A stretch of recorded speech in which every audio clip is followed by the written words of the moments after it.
ভাই কি হয় তোর? আমার আমার বউ আমার গার্লফ্রেন্ড হয়। কি তোর গার্লফ্রেন্ড? ভাই কি হয়? না চাচা, আমি ওর বউ লাগি না। ও আমাকে কিডন্যাপ করে নিয়ে এসেছে আর বলেছে আমাকে বিক্রি করে দেবে। প্লিজ চাচা, আমাকে ওর হাত থেকে বাঁচান চাচা, প্লিজ। না না চাচা, মিথ্যে কথা কইতেছে। আমার বউ, আমরা আইসি ঘুরতে যাচ্ছি আর কি। তোমার গার্লফ্রেন্ড আর ওর তোমার কিছু না, হ্যাঁ? আমার লোকে মিথ্যা মারছিস কেন? চল। চাচা আমার কথাটা শোনে না, মিথ্যে কথা কইবে সব। আসলে এই ধরনের কিছুই না, আমার ওয়াইফ, আমার বউ। তোর এখানে কোনো কথা শুনবো না।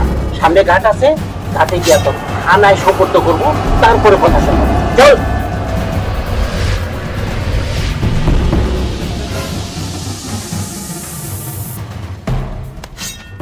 ভাইয়া, থ্যাংক ইউ সো মাচ ভাইয়া। আপনি যদি আজকে না থাকতেন তাহলে আমার অনেক বড় একটা সর্বনাশ হয়ে যেত। আপনাকে বলার মতো আমার কোনো ভাষা নেই। আপু, আপনি কোনো টেনশন করেন না, এখন আর কোনো প্রবলেম নেই। আপনি আরামে শুয়ে পড়েন, আপনি এখন সেফ। আচ্ছা।